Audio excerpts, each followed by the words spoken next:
За сайн байцгаана манайхаа удаан контент юм оруулсангүй YouTube дээр нөгөө хятадаар явж байгаа. Тэгээд 4 сарын сүүлээр сайн яваад ирсэн.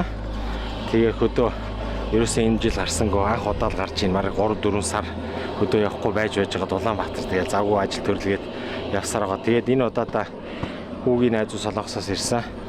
Тэгээд энэ 79-ийг тонголсон.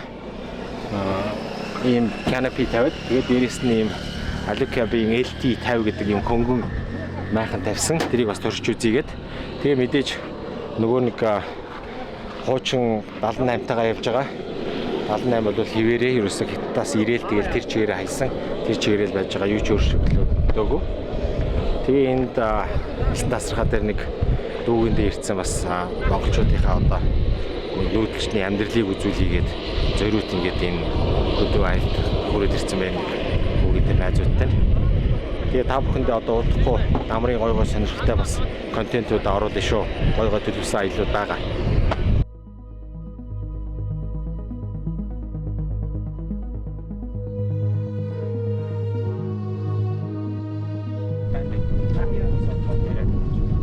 Amazing.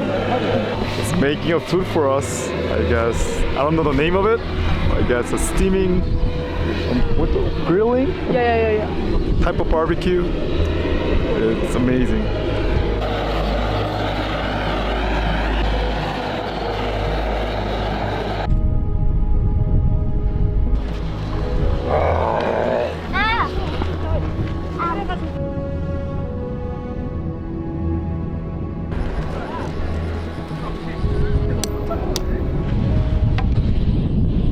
Энэ гоё онцгой маха.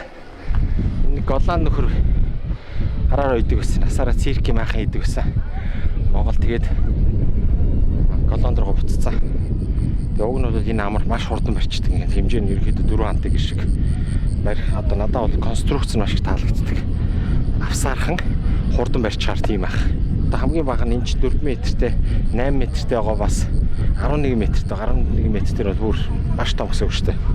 Тэгээ маш энгийн одоо энэ хараа цирки одоо юутэй доор хүртэл ингээ агаар жуулт дээр дээдлийн малгайны хайсгээр бас ингээ салхи нь бол солилцоо ингээ явагдаад хахаар тийм ахын шүү. Одоо аял зугаалах хөдөө ингээл бид нар зураг авалтанд бол маш их хэрэгэлдэг энийг барихад хурдан одоо ийм майхныг чинь 10 ширхгийг бол одоо юун дээр ячиж байгаа штэ. Пикап дээр ачаад 2 хүн ерөөсөө нэг цагийн дотор 10 майхныг барьчихна. Илүү дутуу ингээд юу ах энгийнээр гэсэн. Энэ нөхөр яасан байг бол одоо энэ миний хадгалт тэгээд зүгээр машины бүсээр ингээд хийсэн байгаа байхгүй. Хамгийн яхан юм шүү дээ. Машины бүсээр чинь зүгээр бүсээс нэгээ кранаар өргөчдөг шүү дээ. Тэгээд маш энгийнээр ерөөс 100 айлаас материалуудыг олоод хийдэг байсан. Тэгээд харамсалтай нь буцаа яваад өгсөн. Тэр үед нь одоо нэлээд олон байх авсан зураг авалт хэрэгжсэн. Тэгээд сервис байхгүй. Загс. Тэр энийг санаа аваад энийг хийх юм бол энэ үстэй гоё майхан шүү.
Juicy steak.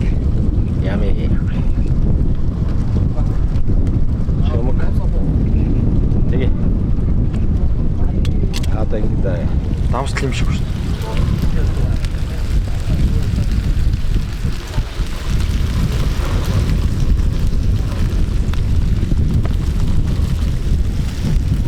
Тасрагаас гараад одоо бид нар чи юу вэ? Булган архангаа буулган орж хоноглоод тэгээд цэнгэрийн халуун оршоо орж хоноод тэгээд одоо хар орнд ирсэн. Юу яач маршаараа байж байна. Тэгээ одоо эндээс хот руу хөдлөн дөө. Автомат 79-ийн дажгүй байна. Гоё дөрвөн хаалгатай болохоор орж суухад хүмсүүдэд амар. Тэгээд яг нэг ганц юм нь болохоор жоохон угаартай юм байна. Тэр нь одоо ямар очтой юм бүү зүгээр нормал жоохон угаар хаяад идэв юм байна. Бусдаар бол гоё хөнгөн хурдан одоо хуучин араатайг ноцлоод авах амар юм байна. Тэр нэг таалагдлаа. Тэгээд ерөн цаашдаа нэг ралли спас томгож хэрэгжилж үзье гэж бодоод байж байгаа. Алука бас нэг шин загварын 4 унддаг майхан захиалсан байгаа. Тэр одоо энэ намраас ирнэ. Тэгэхээр яг 79-ийг бас томгож хэрэгжилж үзье. Тэгээ хэрэгжилж үзчихэж мэдээж одоо яг хүмүүсүүд хэрэглэгчтэй өөрийн биеэр хэрэгжилж үзээд одоо яг ямар байгааг нь өөрөө мэдэрж ийж үзэж ийж хэрэгжилж ийж тэгээд одоо бүтээгдэхүүн болгоод одоо монголчуудаа бас хэрэглэхэд бас одоо зарахад юм уу хэрэглэхэд ч гэсэндээ өөрийн биеэр одоо их ямарс нэг мэдээд үзээд авъя гэж бодсон. Тийм учраас Алукабро захиалсан 4 хүний майхан мод кап гэдэг. Заримдаа болохоор тэрийг майхнаа тавьчих болно. Заримдаа болохоор зөвхөн майхнаа аваад канопигаар ашигладаг тийм загварын шин загварын тийм майхан гарсан байлээ. Тэрийг захиалсан. Тэгээд намраас их тонолж эхэлнэ. Яг энэ намраас одоо бас нэг төлөвлөгөө одоо нэг аялын дон шүглдсэн хүн чинь нэг тийш явмаар л байна. Тэгээд одоо яг хаашаа явхаа одоо сайн явж байхдаа бодоол явж гин. Нэг опшн болохоор Хятадаар яваад тэгээд төвд рүү яваад Непал руу бас явж болохоор юм байлээ. Хаад нэг опшн болохоор ховдын булганаар гараад Шинжаанаар яваад тэгээд Узбекистан, Кыргызстан, Тажикстан тэр хавар өвлжөөд ирвэл бас сонирхолтой юм шиг байна. Тэгээд бодоод байж ин да. Тэгээд одоо юусэн энэ зуныхаа ажлуудаа зочдоо үйлчлээ зочдоо найз нөхдөд явуулчаад тэгээд амар одоо нисэн цаар жоохон загас жарахаар хариулж хагаад тэгээд нэг 11 сараас шийдэн дээ.